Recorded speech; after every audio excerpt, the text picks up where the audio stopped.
Hey guys, it's Animanga. I have the episode 6 review for you guys today. And on this great day, I am reviewing episode 6, like I just said, called First Duel. Episode 6 of Duel Monsters called First Duel. This episode marks the beginning of Joey's career as a duelist. Jumping Joey Wheeler as a duelist. And it's a great start because he wins, obviously. Spoiler alert. But honestly, you wouldn't be watching this for spoilers, just watching this for nostalgia and fun. So let's just get in straight to the 5 points of the episode. The first point I want to say was so great about this episode was when they start out near the beginning with Joey's backstory. And they go in more into the backstory in detail on when he was a boy and Serenity and when they went to the beach and they wanted to go back, but she wants to see this place one more time. The beach one more time. It's so sad, and the music that goes with it is great. So the backstory with Joey is amazing, of course. Since I was talking about the music, let me just go straight into the second point. The second point and this is the case with all the episodes of the show. Yu-Gi-Oh! Duel Monsters has one of the greatest soundtracks any cartoon has ever had, or anime has ever had, of all time. The soundtracks are incredible. Every single soundtrack. The Pharaoh soundtrack, Joey's soundtrack, Maya's soundtrack, Kaiba's soundtrack, Pegasus's soundtrack, Merrick's.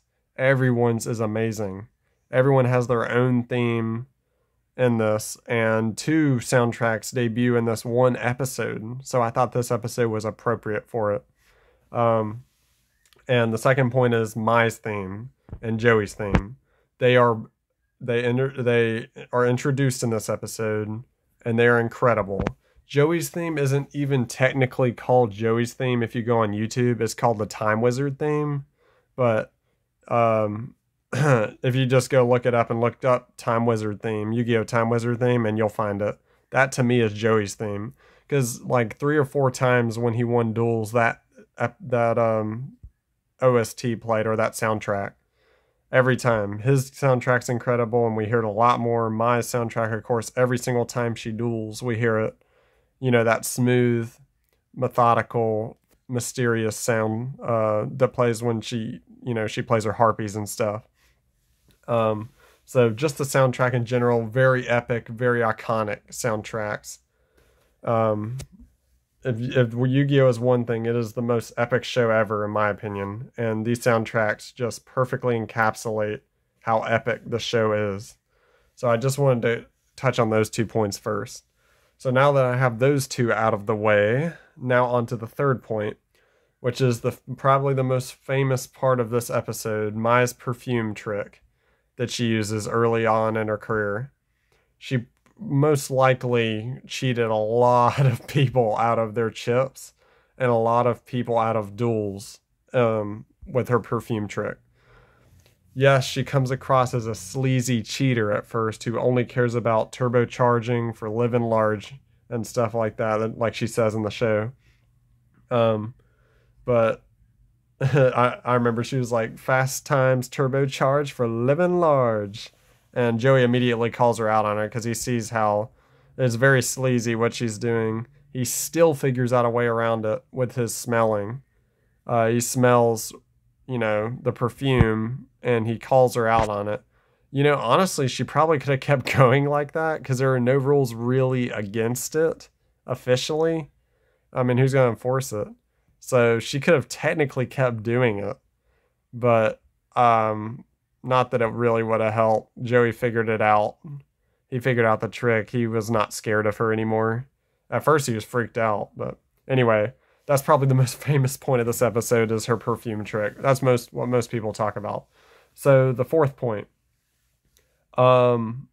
This is the introduction, of course, of the Harpies and Time Wizard, Baby Dragon, and Thousand Dragon. Introduction of a whole lot of monsters and the intro of Mai's and Joey's epic rivalry, which was like 4 duels. Well, 3 and another part of a duel. But anyway, I digress. So this is the introduction of very iconic, famous monsters. What else is there to say for that point? I mean, every episode pretty much this early in the show introduces some iconic monster. So that's the fourth point, not the first point. So the fifth point. This one, I haven't heard too many people ever talk about this. But when I was a boy, because I had this episode on VHS, just like the Weevil duel and all the other duels before it and after it. I had a lot of them, pretty much all of Duel's Kingdom and Battle City on VHS. And I had this duel. When I was a boy, I always replayed this part because I wondered why when Joey drew his last card for his last turn, it zoomed heavily in on the Pharaoh. I never knew why. I thought it was just for epicness, to make it even more epic. But now I know why, years later. It's because if you watch the end of the show, the Pharaoh can will cards to his hand. All along he could do it. That's what he did. He probably could do it for other people too. I think he willed Joey's Time Wizard to his hand. He told Joey to believe in his deck, but I'm pretty sure the Pharaoh doing that was enough for Joey to win. So that's the fifth point. The Pharaoh literally willed Joey's draw. He allowed him to draw the Time Wizard, create Thousand Dragon, and gust away the Harpies. So that's definitely how he won in my mind. That's how I see it. Similar, debatable outcome compared to the Pegasus duel, where Pegasus possibly could have won still in the second episode, even though the Pharaoh was about to beat him. So it's just all a controversy. In my mind, though, for this episode, he allowed Joey to win this duel. Joey was probably going to lose to a top-level pro like Mai. He had no idea how to use his deck. No idea at all. And I just think he would have lost. So that's it for the fifth point. So rating this episode, this one was trickier because to me, this duel was very epic and great duel, amazing duel. It wasn't as good as the Weevil Yugi duel or Weevil Pharaoh duel. It wasn't nearly as long. It was only half an episode, really, because they talked for half the episode. So we only got half the episode of dueling.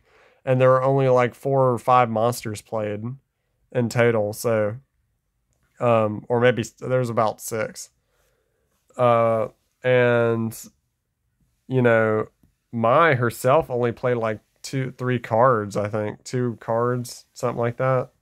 Which is incredible. It's incredible she was probably going to win with only playing 2 cards. That's crazy. So, anyway, it was very hard rating this episode, but if I absolutely had to rate it right now, I would rate it lower than the Weevil Yugi duel, and I would probably rate it lower than the Pegasus duel too. In fact, it's probably the lowest rated episode yet, but it's still, I have deep respect and very big nostalgia for this episode because I had it on VHS as a boy.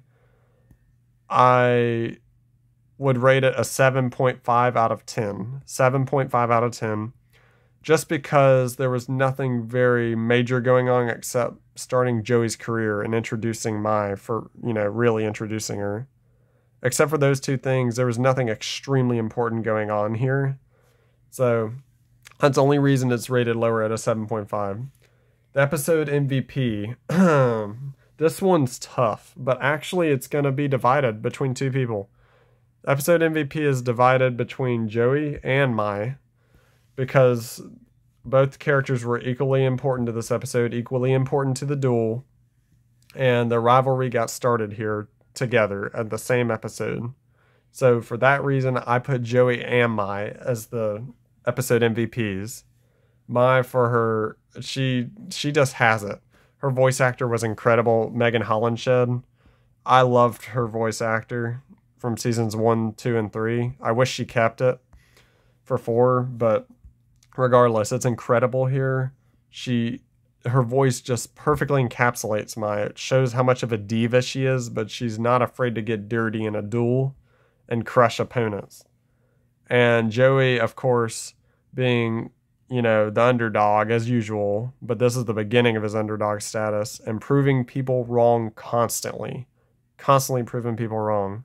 So that's together why they're the episode MVPs. All right, guys. Well, I hope you enjoy the rest of this video, and I'll see you for episode 7. All right, bye.